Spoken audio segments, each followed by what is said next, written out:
Hello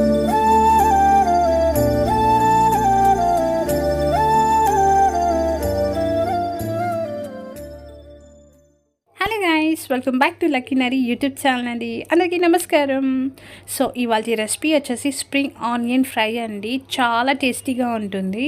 so ఇది కొంతమంది అయితే ఉల్లి కాడని కొంతమంది అంటారు, ఉల్లి చీపిరని కొంతమంది అంటారు. నేనైతే మాత్రం హిందీలో కాందా పత్తా అని నేను అంటాను. మరి మీరు ఎలా పిలుస్తారో నాకు కామెంట్లో చెప్పండి.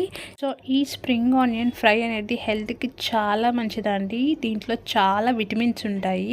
విటమిన్ కే కానీ విటమిన్ డి ఉంటుంది, అలాగే విటమిన్ బి లాంటి చాలా విటమిన్స్ ఉంటాయండి. అలాగే దీంట్లో ఫైబర్ కూడా ఉంటుంది. ఎవరికైతే డయాబెటీస్ ఉన్నాయో డయాబెటీస్ ని కూడా బ్యాలెన్స్ చేస్తుందండి. దీంట్లో లో బ్లడ్ షుగర్ లెవెల్స్ అనేది ఉంటుంది. సో ఈ రెసిపీని ఎంత టేస్టీగా ఎలా చేసుకోవాలి, ఏమేమి ఇంగ్రీడియంట్స్ యూస్ చేసి చేసుకోవాలో తెలుసుకుందామా? ఇంకెందుకు ఆలస్యం, let's get start the process అండి. స్టవ్ ఆన్ చేసేసి మనం 2 టేబుల్ స్పూన్ దాకా ఆయిల్ అనేది యాడ్ చేసేసుకుందామండి. కొంచెం హీట్ అయిపోయింది. ఇప్పుడు 1/2 టేబుల్ స్పూన్ జీరా అనేది యాడ్ చేసుకుందాము.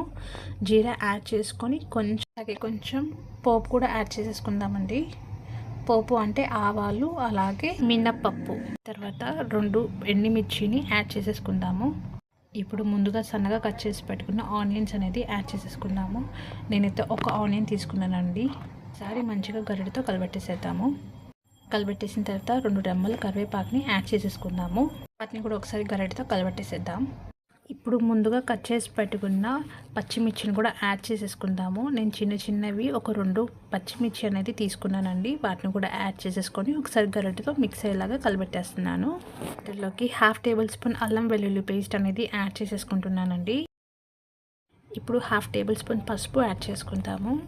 అలాగే టేస్ట్కి తగినంత సాల్ట్ని కూడా యాడ్ చేసేసుకుందామండి. ఒకసారి మంచిగా గరిటెతో కలబెట్టేసేద్దాము. ఇప్పుడు ముందుగా కట్ చేసి పెట్టుకున్న ఉల్లిగడ్డలన్నీ యాడ్ చేసేసుకుందామండి. యాడ్ చేసేసుకొని ఒకసారి గరిటెతో మిక్స్ అయ్యేలాగా మంచిగా కలిపెట్టేసేద్దాము. కలిపెట్టేసిన తర్వాత దాంట్లోకి కొంచెం వాటర్ అనేది యాడ్ చేసేసుకుందామండి. కొంచెమే. ఒకసారి గరిటెతో మంచిగా కలిపెట్టేసేద్దాము. కలిపెట్టేసిన తర్వాత మనం కొంచెం బ్లాక్ పెప్పర్ అనేది యాడ్ చేసేసుకుందామండి. చిటికెడంత బ్లాక్ పెప్పర్ అనేది సరిపోతుందండి, మరి ఎక్కువ ఏం అవసరం లేదు.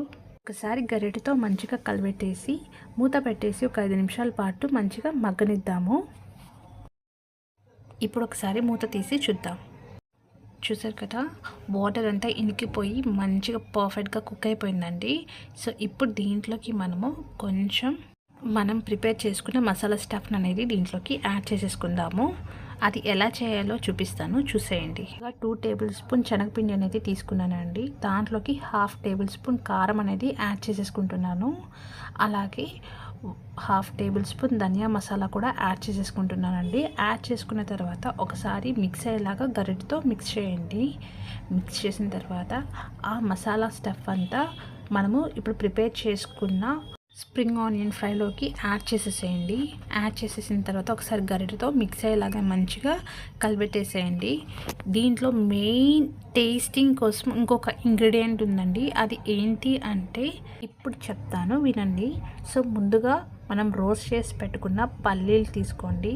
పల్లీల్ని మంచిగా పౌడర్ లాగా మిక్సీ పట్టేయండి. ఆ పౌడర్ని ఒక 2 to 3 టేబుల్ స్పూన్ దాకా యాడ్ చేసుకొని ఒకసారి గరిటెతో మిక్స్ అయ్యేలాగా మంచిగా కలిపెట్టేసేయండి. అంతేనండి, చాలా సింపుల్గా ఉంటుంది, టేస్టీగా ఉంటుందండి. ఎవరైతే డైట్ ఫాలో అవుతున్నారో వాళ్ళకైతే ఇది బెస్ట్ రెసిపీ అని చెప్పచ్చు. తప్పకుండా ట్రై చేయండి. ఒకసారి మీరు ట్రై చేసి మీకు ఎలా వచ్చిందో ఈ రెసిపీ అనేది నాకు కామెంట్లో చెప్పండి.